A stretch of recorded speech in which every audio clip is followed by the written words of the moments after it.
অভ্যুত্থানকারীদের দমনে শেখ হাসিনাকে সার্বিক সহযোগিতার অভিযোগে ২৫ শীর্ষ ব্যবসায়ীর বিরুদ্ধে মানবতাবিরোধী অপরাধের অভিযোগ দাখিল করেছে বৈষম্য বিরোধী ছাত্র আন্দোলন।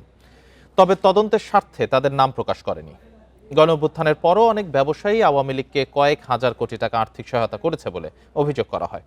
শিগগির যথাযথ ব্যবস্থা নেওয়া হবে বলে জানিয়েছে প্রসিকিউশন। আন্তর্জাতিক অপরাধ ট্রাইব্যুনালের চিফ প্রসিকিউটরের কার্যালয়ে বৈষম্য বিরোধী ছাত্র আন্দোলনের দাখিল করা অভিযোগ অনুযায়ী জুলাই অভ্যুত্থানের সময় ২০২৪-এর ২২ জুলাই ইন্টারনেট বন্ধ থাকা অবস্থায় জড়ো হন দেশের শীর্ষ ব্যবসায়ীরা। ওই অনুষ্ঠান থেকে আন্দোলনকারীদের দমনে শেখ হাসিনাকে সব ধরনের সহায়তার প্রতিশ্রুতি দেন ব্যবসায়ীরা। এমনকি শেখ হাসিনার সরকার উৎখাতের পরও এস আলম গ্রুপ সহ অনেক ব্যবসায়ী এখনও আওয়ামী লীগকে হাজার হাজার কোটি টাকা সহায়তা দিচ্ছে বলেও অভিযোগ করা হয়।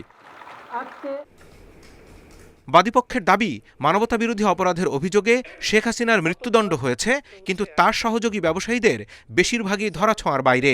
ট্রাইব্যুনালে বিচারের দাবি তাদের। তখন আমাদের ভাইদের বুকে গুলি চলছিল, আমাদের বোনেদের বুকে গুলি চলছিল, তখন কিছু ব্যবসায়ী রূপে ফ্যাসিবাদী আওয়ামী দোসর তারা কনফিডেন্স দিয়ে আসে প্রয়োজনে 1 মাস ব্যবসা বন্ধ থাকবে, প্রয়োজনে তারা তাদের ব্যবসার যে ফান্ড সেগুলো শেখ হাসিনাকে দিয়ে দিবে।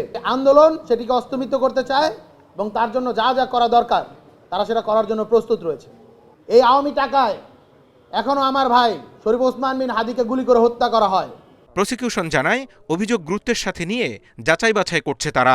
শিগগিরই তদন্তের জন্য পাঠানো হবে। 25 জনকে অভিযুক্ত করা হয়েছে এবং সাথে আরও অজ্ঞাতনামা 200 জনকে অভিযুক্ত করা হয়েছে। বৈঠকের ছবি, সেই বৈঠকে প্রদত্ত কিছু ভিডিও বক্তব্য এবং কিছু পত্রিকার রিপোর্টস সেই অভিযোগের সাথে এনেক্স করা হয়েছে।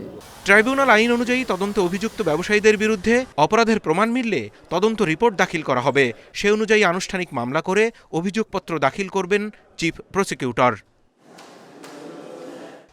জাহিদুল বাশার, ইন্ডিপেন্ডেন্ট নিউজ, ঢাকা।